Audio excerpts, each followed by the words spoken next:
This is the Fitness Wisdom Podcast.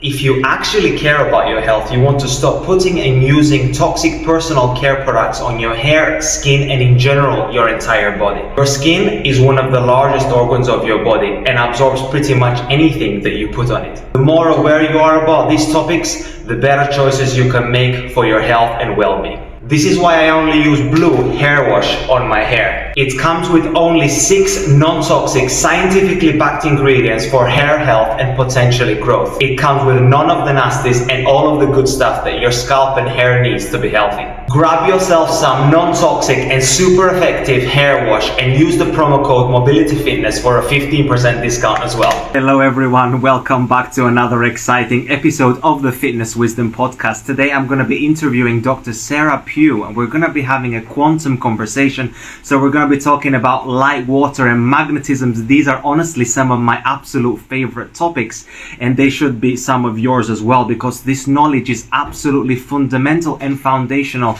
to your health. You know about everything on a cellular, molecular, atomic level. So this is why I wanted to pick your brain today. I would love to hear your background story, how you got into circadian rhythms and quantum biology in the first place. What was the catalyst that got you into this space? Okay, I suppose just to backtrack, I did actually study light and biology when I was at university, because I used fluorescence, and my PhD was on fluorescence and protein folding. So I had an understanding about light. I can't say it was in depth, and I did lots of microscopy and things like that. So that then leads into why I left science. So first of all, it's a really great place to get a really bad back from sitting and microscopes and putting numbers into boxes on the computer. Yeah. And then the other thing is, after I worked on protein folding, I worked on cholesterol and statins and heart cells. And in terms of light, cholesterol is a really fascinating molecule. And as we know, it's completely wrongly demonized.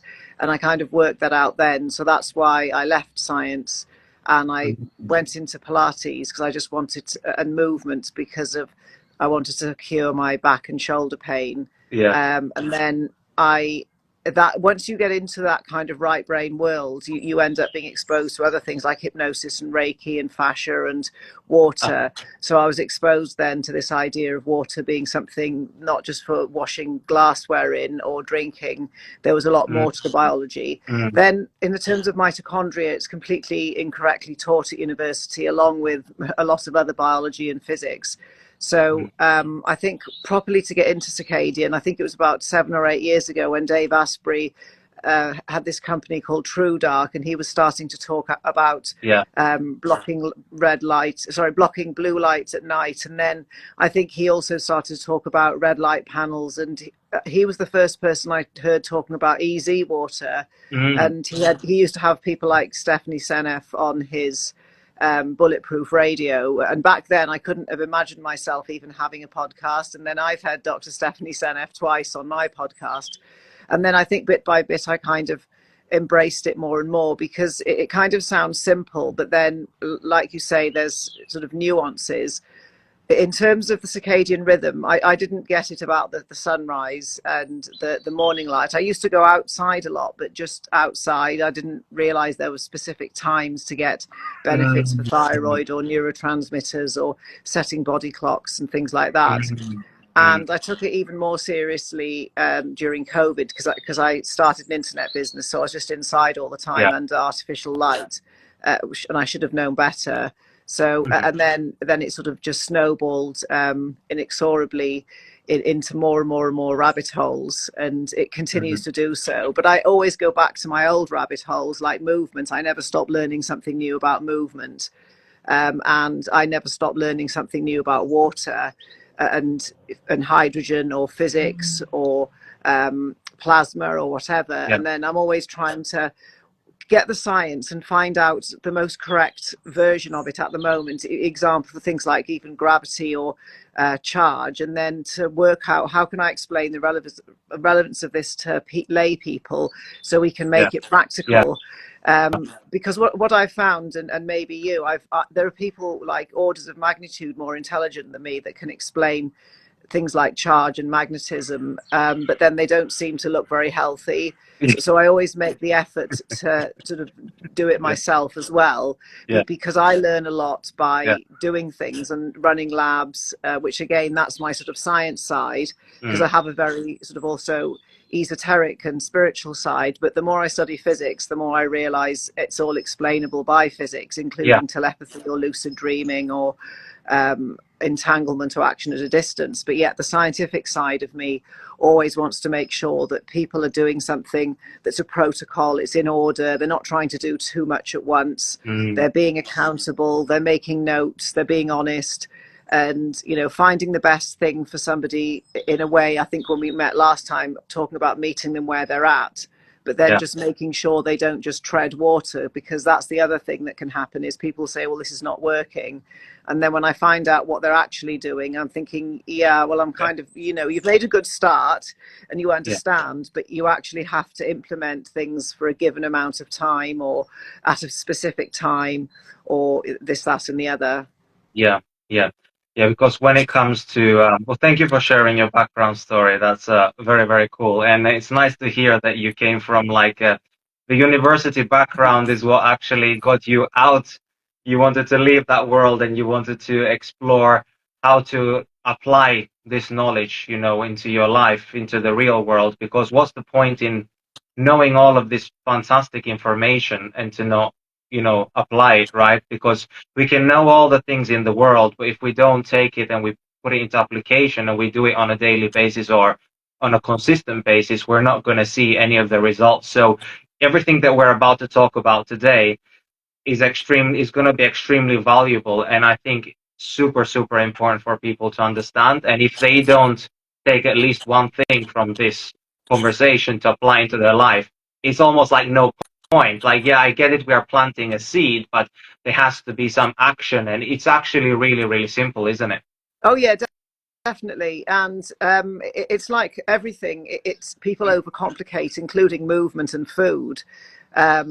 Because there's sort of noise on the internet, and Yeah, of course that too much. there are phenomenal channels that I could recommend, but then there are people who are just wanting to give information or make reels that in order to sell something, and we have to always question the motives of things.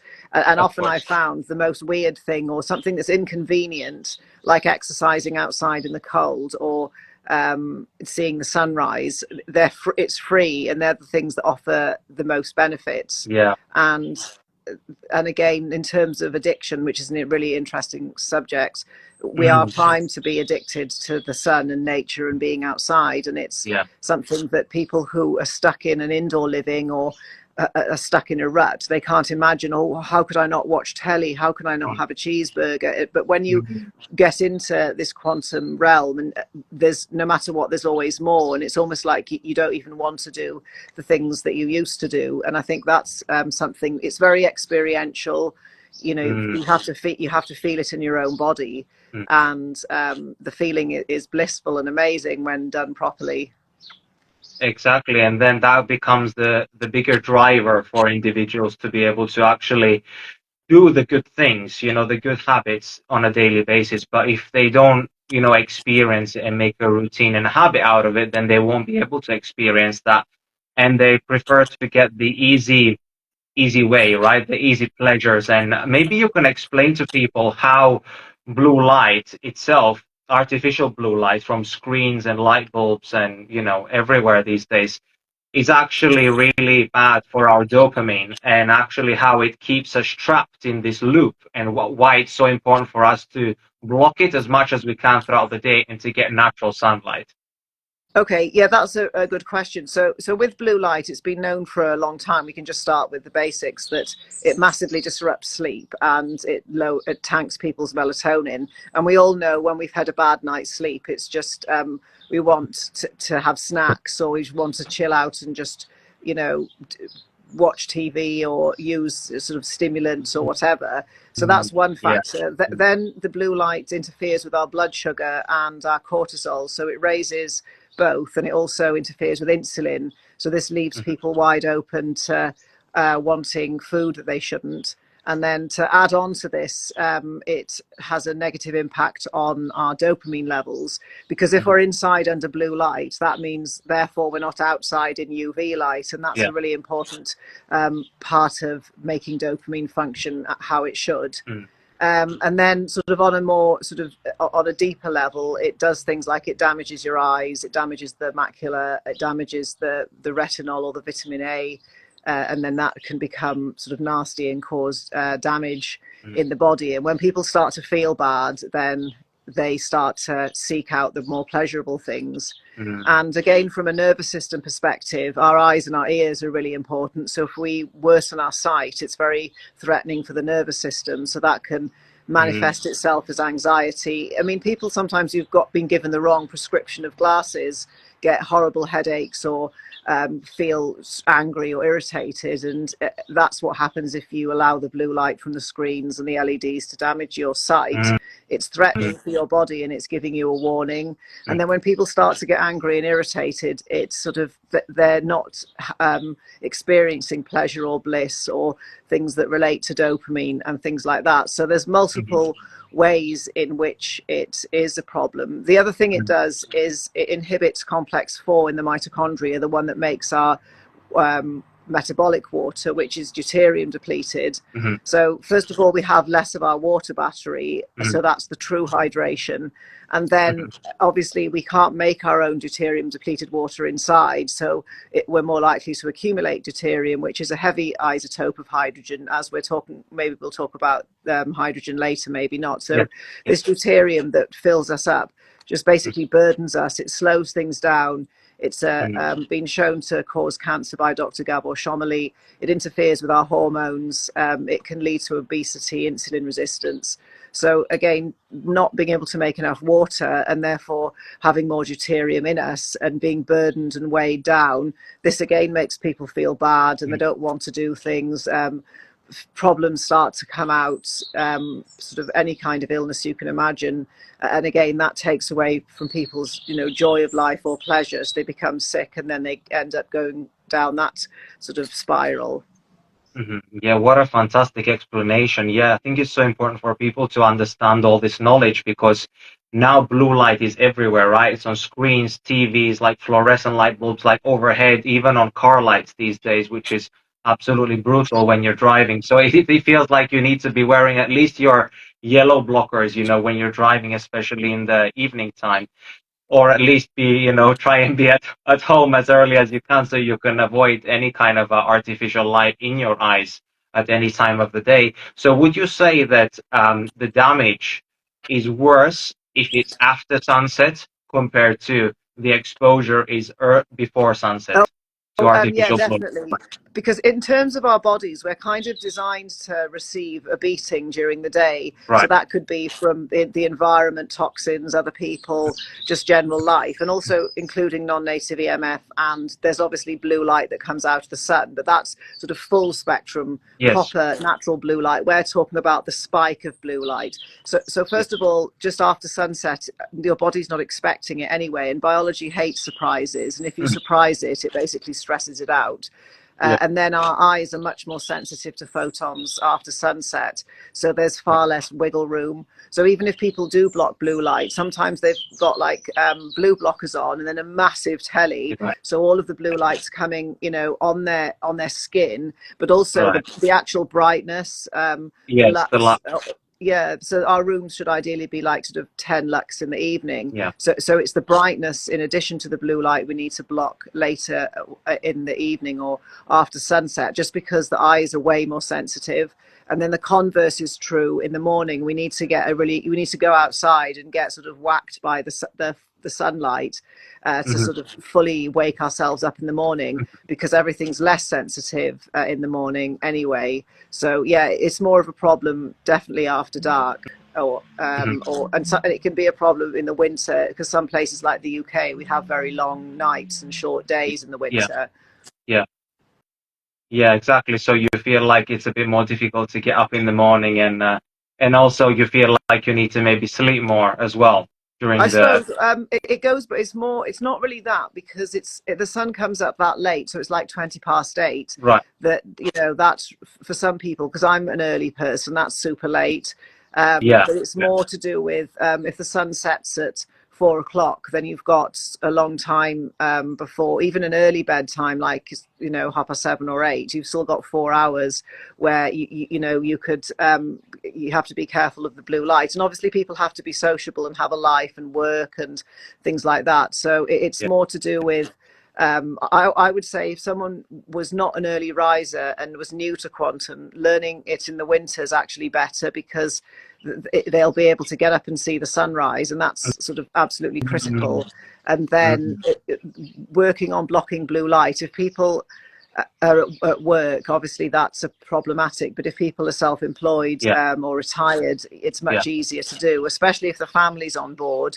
It's really hard for students and young people because yeah. I was talking to a guy yesterday who shares a room with another student, and the other student's got sort of the entire electrical department of a department store in his room at night trying to sleep with him. And this Oh poor guy God. follows us online. So, this guy's got all of his tech in this bedroom. Yeah, So yeah, and that's the other problem is that with when I have a friend who over time I've been converting to this way of thinking, and I've said it doesn't really matter. We don't hurt anybody by eating shit. Basically, it doesn't affect anybody else. But our shitty light and all this tech, yeah, like that guy with all the tech in the yeah. bedroom, or street lights, or people who Oh, yeah. light up their house like a Christmas tree and let it a swimming pool lit all night. Why does it need to be like that? And the whole Yeah.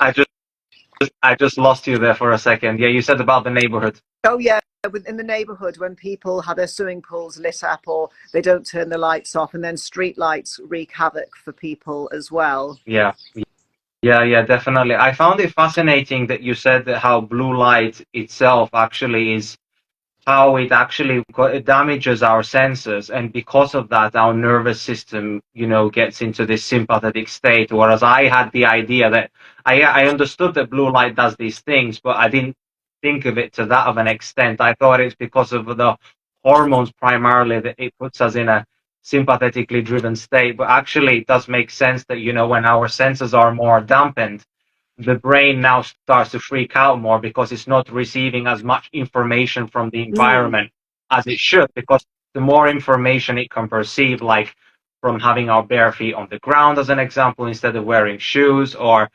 unobstructed light from the eyes instead of wearing sunglasses outside, and all of this stuff, then the body can understand where it is in space and understand the situation, the season and all of this with the temperature. But if more information is obstructed coming in, now the nervous system is going to be more in this threatened state, right? It feels like, what's going on? I need to be super protective with what I'm doing because I feel like I don't know what's going Oh, on, so it's like freaking out. oh, absolutely. It's like, for example, you can get a threat, say if you have a sprained ankle, or because you couldn't run away from predators, and then our vestibular system or our hearing as well can be damaged by sort of non-quantum activities like loud noises or people playing music too Mm. loud in the ear, because melanin lines our senses, not just a suntan or Yeah. other things it does. And then again, if we degrade the melanin, again, we're interfering with maybe our ears and our hearing, so we can't hear the threat Well, coming. So there's lots of other ways to sort of look into how non-quantum activities can affect melanin and result in the same outcome as the blue light damaging our vision, because the brain ranks the eyes above the vestibular system, mm, but the vestibular mm, system second. So mess with either, and they're both interlinked neurologically anyway. So if you mess with one, you've done something to the other, yeah. and that's a humongous threat to the brain, because it's our way of exploring our environment. But fundamentally, we're wired for survival, not performance. So we've taken Mhm. away the ability to see the threat or hear the threat, or just identify it. And then I suppose there's the nose and smells are the same. Yeah, I find it fascinating how melanin is found in the areas where energy transfer is meant to occur. Like, in all the areas that we're meant to sense inside our body, that's where like melanin is found. I think it's super fascinating, and it shows you actually how important melanin is, because a lot of people, they vilify the production of melanin. They say, that if you are exposed to the sun and you have melanin on your skin, it's already a sign of sun damage and all of this. What do you say to that? I think that's just appalling because, first of all, melanin is like a black hole pigment, so it can absorb molecules like toxins, but also it absorbs everything in the electromagnetic spectrum, and it can do things like it can turn photons into phonons, so that would be sound in liquid, and then Wow, phonons back so to cool. photons. So it's like a transducer, and because it can receive all these different channels. Like our eyes can only do vision, and our ears can only hear. The melanin is more multi-sensory, so it basically can translate many more inputs, and it can also output information because it can also behave like a semiconductor, and also in certain circumstances with its own bioplasma. It's also believed to be a superconductor. So that means the electrons can just go on and on and on forever, not lose energy. So that's something fundamentally massive. Then back to the hydrogen again, that melanin also has the capacity to split water in the body to make hydrogen, oxygen, and electrons. So that's more energy for us. So it's multifaceted, and it's really misunderstood. And I know what you mean about people saying it's unhealthy to have the appearance of a suntan, whereas now that I'm more into quantum, I really notice how pale people are. And then there's also the neuromelanin, which is a bit under debate, but then something like the substantia nigra in the brain, which is black, is full of melanin, and that degrades when people get Parkinsonian symptoms. But then there's tracks of melanin all over the brain and in other parts of the body. So the loss of this inside melanin that sort of colors our body on the inside is also a big threat to health as well. And that's why a lot of people just simply going and getting more sun, they just feel better. And most people will say, oh, I feel better after being away on holiday, even though they ate food they shouldn't and drank alcohol. Not that I'm saying those are okay, but they just said, I just feel so much better. And I think also on a sort of other level, because depending on the light, I am pretty tanned. Sometimes you can see, sometimes you can't, but people always comment on it, and it's never negative. It's always, oh, you look well. And there's some sort of primal part of us that finds being melanated something that's healthy. And then if you see somebody very pale, even if you don't know them, you sometimes think, oh, I wonder if that person's not well. Yeah. That's totally true. I find the melanin topic absolutely fascinating. And when you talked about the melanin is able to split light into electrons, water and hydrogen, is the electrons harvested from the sun, or are those electrons already within the water? Oh, yeah, in the so the water is a reservoir of electrons anyway, because Right. it's going to have electrons contained with it. I think it liberates 4 electrons, Right. and it's I think it's Jose Herrera's work, human photosynthesis. So there's multiple reasons why melanin's helpful, and then there are other things it does, but I think it's sort of so fundamental just in how we perceive the world and navigate it. And then, of course, it just acts to protect our skin, being a suntan, and then it can collect these unwanted chemicals and pass them out of the body, for example, heavy metals, and then it's a source of being able to make energy for us as well. And everything revolves around energy. Things like leptin resistance, people think it's just relates to food electrons, which is miles from the truth. It relates to how much charge or redox you've got, and how well you can extract energy from the environment. So that would be the plasma or the ether, as well as the sun, us being a solar panel. That would be sort of the major part. Then magnetism is a form of energy that we can get. We don't need shoes. We can stand on the earth with shoes on and get the magnetism, and that changes the speed the electrons and protons move. And then we can obviously draw energy in by grounding, be it just touching a plant or swimming outside, like you said, standing barefoot. And then water is an enormous reservoir of electrons as well, which includes structured water or vortexed water, as well as the 4th phase of water in our bodies. It's just a huge reservoir of charge or store. So the more energy in an electromagnetic sense we've got in the body, because leptin fundamentally is an electromagnetic sensor and reporter, even though we call it a hormone. If people don't get enough energy from their environment, they're blue light toxic with a horrible circadian rhythm, that the leptin's blind to the body fat. So you might have plenty of what we would call energy, but the leptin doesn't perceive that because it's reading energy in a sort of different language. And then obviously that leads into sort of food, unwanted behaviors with food and things like that. So it kind of ties into a lot of things which people are interested in as well. And it, like you said, it opens up lots of other ways to look at common problems that people have or are stuck with. Yeah, so what kind of problems do people experience when they are not living a circadian and quantum aligned lifestyle? What kind of symptoms have you seen in people? All right, so first of all, the first one would be insomnia, and then anxiety and depression, because they're sort of very fundamentally linked into light and sleep. Obviously, addiction, then because our circadian rhythm, we can think about it as clocks or timing. If our timing's off, all the rest of our biochemistry will be.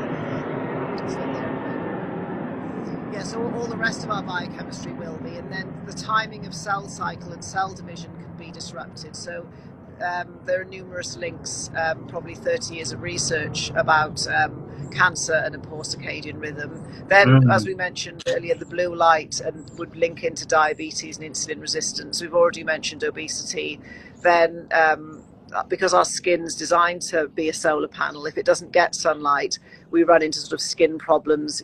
If we get the wrong light, it can be things like acne, eczema, a multitude of problems. And then just on a level of just malaise, it's sort of like having jet lag all the time, and when most people have experienced that, and it can range from bad sleep, mood swings, pain, sort of catching, sort of being susceptible to infections, all sorts of things.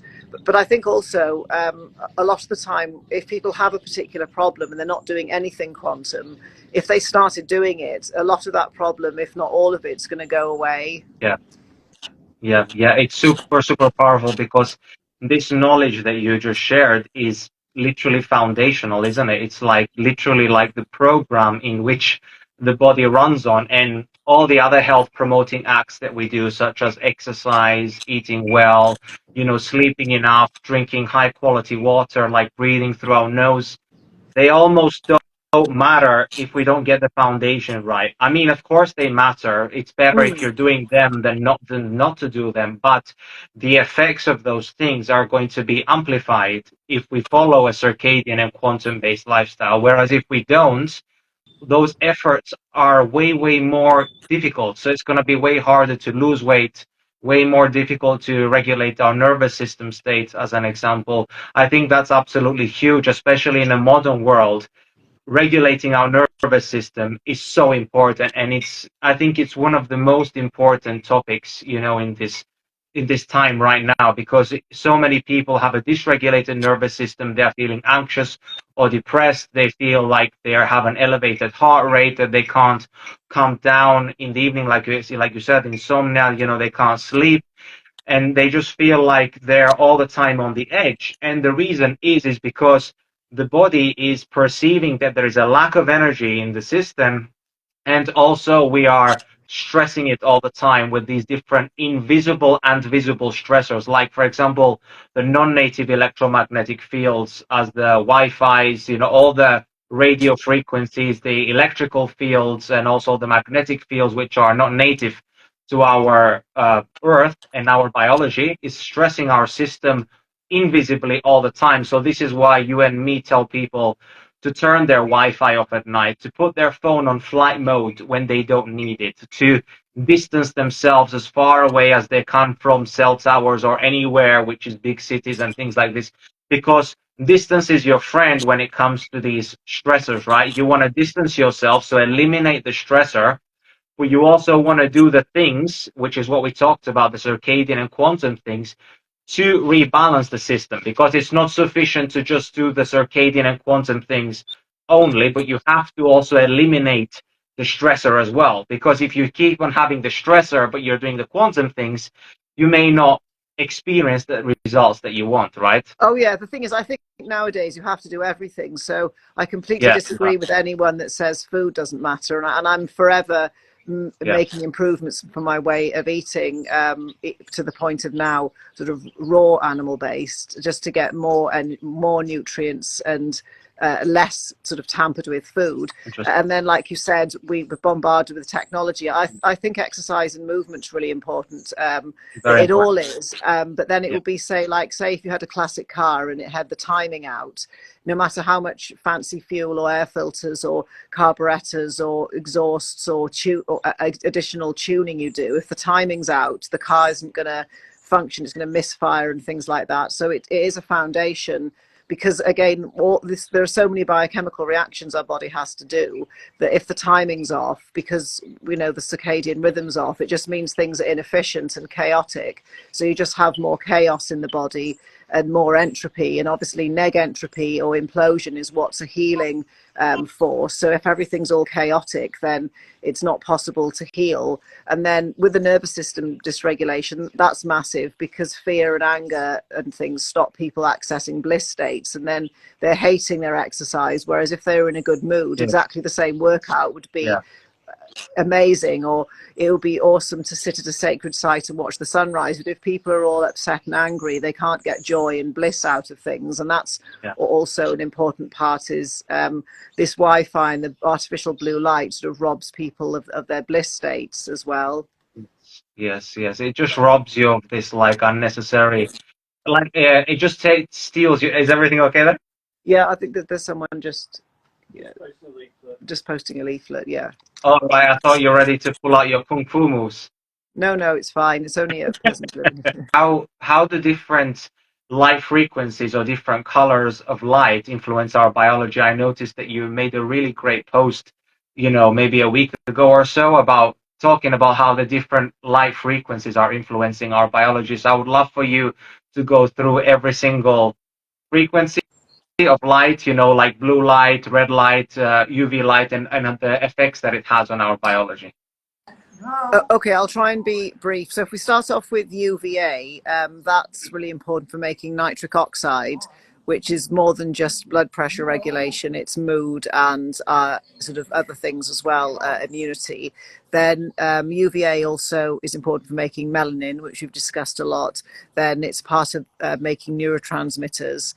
And the way it makes melanin is it makes it via MSH, alpha MSH, and that's an appetite suppressant. And then UV light also is part of the trigger for production of endocannabinoids and enkephalins and endorphins. So these are important for sensations, mood, and many other things. So it's sort of like getting high in our own supply, because we have our own biological pharmacy to make chemicals that make us feel good. And we don't need synthetic things to open this pharmacy. We can use the sunlight.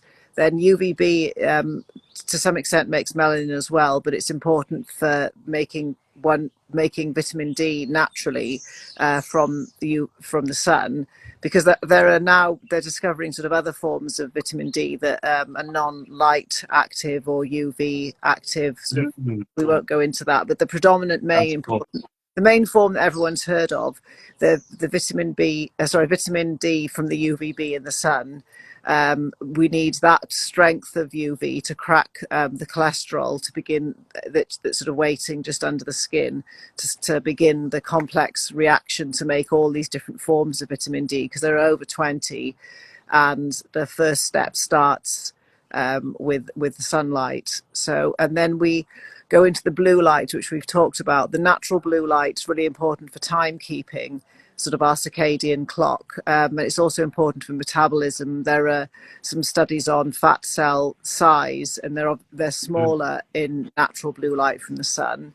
Then the green light, there are other things which green light does that I can't remember off the top of my head, but predominantly it's important. The study I looked at in 2004 was for pain. So that would be sort of chronic pain, things like migraines, fibromyalgia, chronic pain without any sort of mechanical identifiable cause. And also that seems to work via the endocannabinoids pathway as well, a different one to the UV. And then we've got things like yellow light and amber light, which come out of the sun, and they have healing properties. But the papers I found, just so we can be scientific about it, it was on T-cell lymphocytes, and also there was a study on yellow light and macular degeneration in conjunction with red light, showing very good effect. Then if we get into the red light and the near infrared, these are really important for the mitochondria, and our water battery as well. So we need the red light to expand the EZ.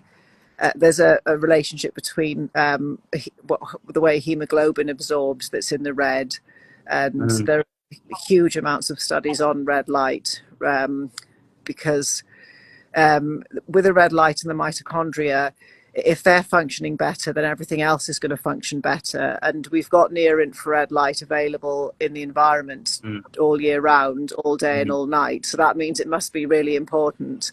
And things like glass, for example, blocks pretty much all the UV, and it blocks about half of the near infrared. And then the other colours or parts of the spectrum can pretty much get through, because obviously we wouldn't be able to see properly. And it's these invisible lights. I just want to emphasize the near infrared and the UVs are technically invisible. That's why people don't understand that behind glass is not the same as being out in the sun, because it blocks the invisible lights. And they're the two that balance each other and are really healing, because the way in which these light frequencies work, they don't necessarily work individually, because it's not a good idea to just use a UV light inside by itself without the rest of the sun spectrum. The same with the colours I've mentioned. There's way more complexity to this. So people will often try and build a whole panel of different colour lights to biohack their body using light. But the problem is they haven't got the background of the rest of the solar spectrum. And also there's more that the sun emits, not just light. There's tons of stuff like plasma and scalar waves, and the environment in which we're in outside is different to the environment in the house. So it's really difficult to make, well, it's impossible to make an artificial sun, as well as it's impossible to make an artificial inside on the inside, because you don't have the rest of the environmental factors. But in saying that, what happens here is, I think, because some people will say, oh yeah, I bought a red light panel and it was rubbish, or I tried blue light for my acne and it didn't work, and I tried yellow light and my eyes are the same. And I think it's like nutrition and the way in which some people just have a bigger need for, say, zinc or magnesium than their next door neighbor. We have individual light frequency needs, and if we go outside and offer the body everything that's available, it'll just take what it needs. The other thing that's important actually is the violet light, because that stimulates an opsin 3 and cephalopsin. And when I was reading about it, it doesn't just perform important tasks for our mood and our skin. It's also really important for cold thermogenesis. And in cold places in the winter, like the UK, that we've got a really long sunrise window. So that means there's loads of violet light, loads of red light, and it's cold.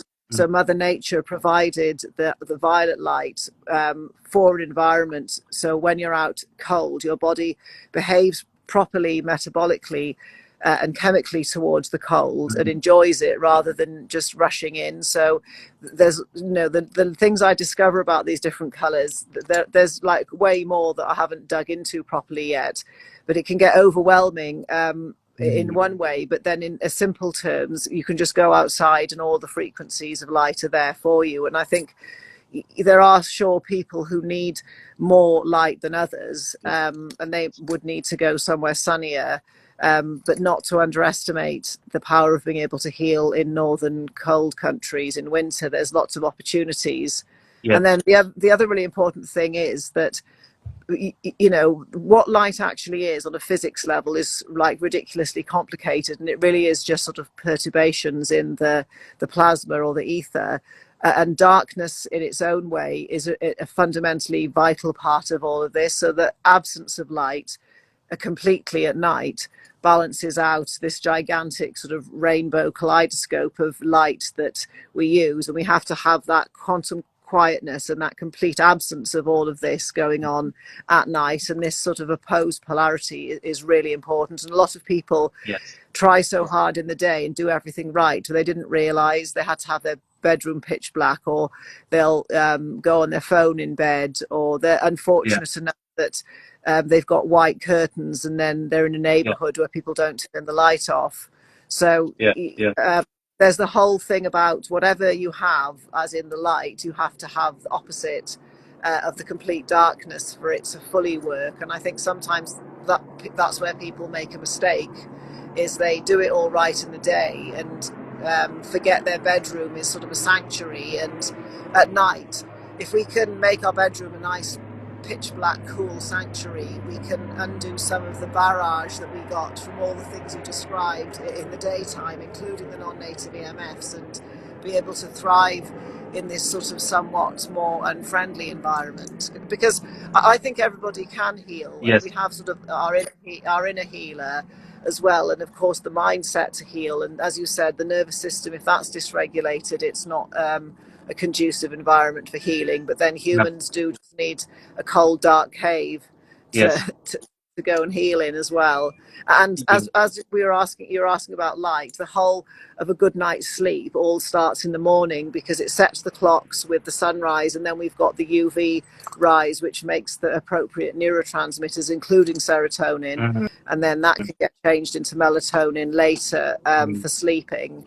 And it's a different melatonin that the mitochondria make. They make melatonin for themselves all day. So they